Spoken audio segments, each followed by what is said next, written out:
वार्तावली वीक्षकेभ्यः नमः। अद्य साक्षात्कारक्रमे तावत् विशिष्टः कश्चन युवा प्रत्युत्पन्नमतिः अष्टावधानी डॉक्टर उमा महेश्वरः अस्मत्समक्षम् उपस्थितः। तावत् उमा महेश्वर भवते तत्र नमः अथ स्वागतं च अस्तु वार्तावल्याम्। आदौ अहं तत्र ज्ञातुकामः दर्शकान् च ज्ञापयितुकामः यत् अवधानं किं नाम अवधानस्वरूपं संस्कृतानुसारेण किम्? अवधानम्, अष्टावधानं, शतावधानम् एतादृशाः शब्दाः अत्यन्तं परिचिताः भवन्ति। अवधानम् इत्यत्र अव इत्युपसर्गपूर्वक डुधाय् धारणपोषणयोः इति धातोः तत्र ल्युटि अवधानमिति रूपं सिद्ध्यति इति शाब्दिकी व्युत्पत्तिः। अवधानम् इत्युक्ते चित्तस्य एकाग्रस्थितिः अवधानं। वामनः कथयति चित्तैकाग्र्यम् अवधानमिति। एकस्मिन् काले चित्तस्य एकाग्रस्थितिः तत् स्थितेः सम्पादनम् अवधानमित्युच्यते। तादृश अवधानानि बहुविधानि भवितुमर्हन्ति। प्रज्ञावधानम् एवं स्मृतिकेन्द्रितम् अवधानम् एवमेव तस्य धारणावधानम् इत्यपि वदन्ति। अनन्तरं प्रतिभावधानम् इत्यपि उच्यते।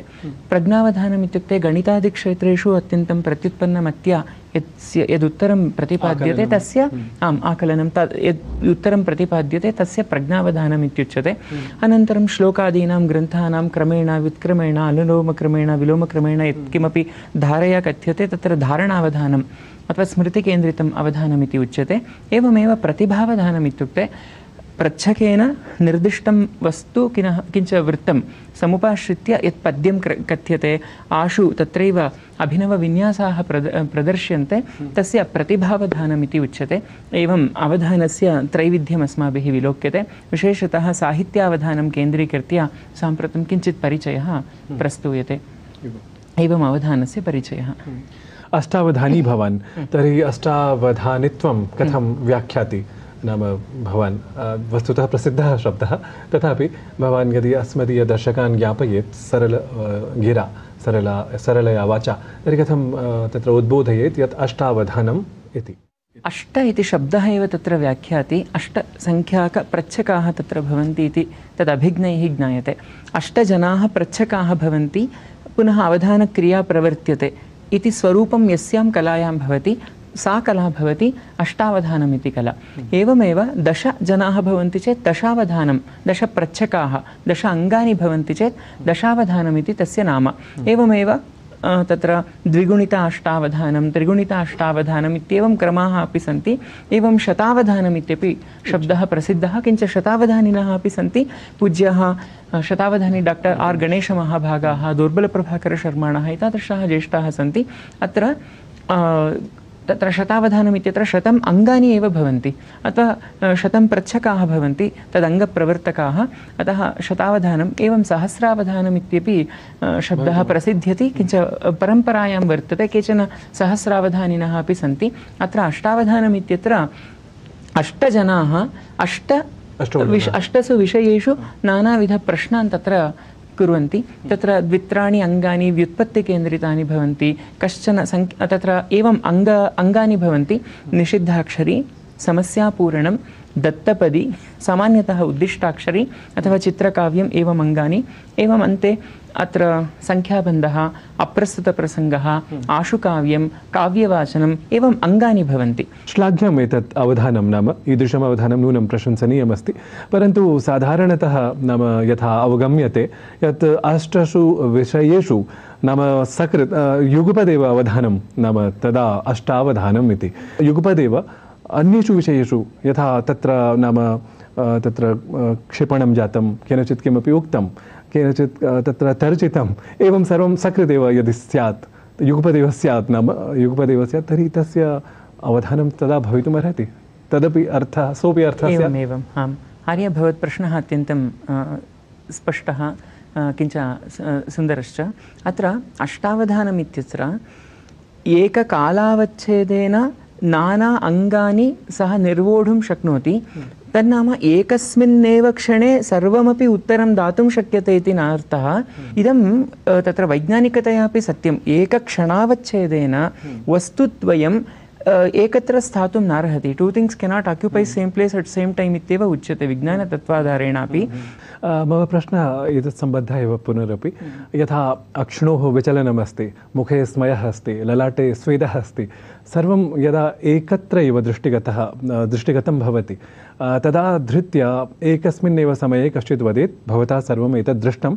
अधुना एकैकशः एकवारं सर्वं न उत्तरयितुं शक्यते, परन्तु एकैकशः इदानीम् एतस्मिन् विषये भवान् करोतु. एवं न यत् तत्र दत्तपदी अस्ति, नाम क्रमः दत्तपदी इत्यस्य अस्ति, पुनरपि क्रमः अग्रिमस्य क्रमस्य खण्डस्य वा अस्ति. एवं न. यदि एवं स्यात् तर्हि मन्ये अष्टावधानिस्वरूपं यदस्ति तद् इतोपि नाम प्रसिद्धं स्यात्. अन्ये ये आधुनिकाः ये जनाः ये संस्कृते तथा न स्निह्यन्ति तेपि अधिकमुग्धाः भवेयुः, न एवम्? आहत्य इदं सत्यं, परन्तु तद् घण्टात्रयात्मके काले तत्र पूर्णतः तानि अङ्गानि समाश्रित्य प्रवृत्तान् प्रश्नान् सर्वान् सः समाधातुं शक्नोति.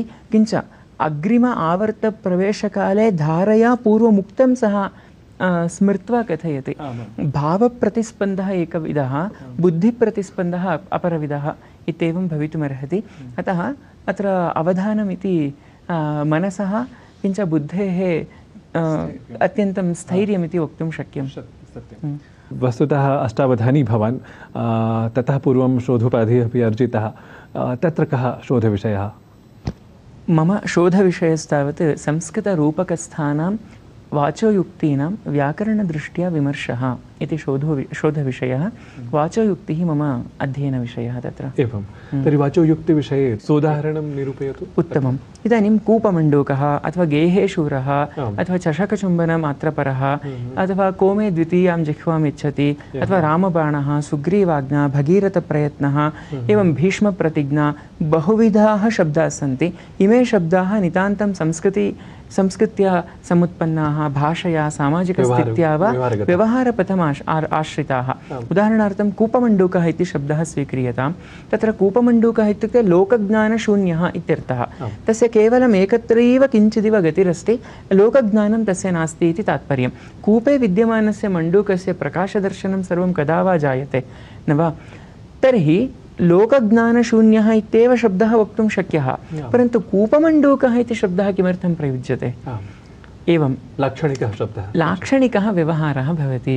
लोकाः एवमेव प्रवर्तन्ते, अतः एवं प्रयोक्तुमिच्छन्ति. एवं तत्र रीतिरपि शास्त्रेषु दृश्यते. वाचि निपुणः यः स एव वाचोयुक्तिपटुर्वाग्मी इत्येव अमरकोशः. वाचि निपुणः, वाग्दर्शितपथे निपुणः इति शब्दकल्पद्रुमः व्याख्याति. एवमेव वाचः एव कश्चन प्रकारः भवति. लोके जनस्य यथा जीवनं भवति तद्वत् भाषायाः अपि किमपि जीवनं भवति. तज्जीवनकाले वागेव कञ्चन पन्थानम् अन्विष्यति.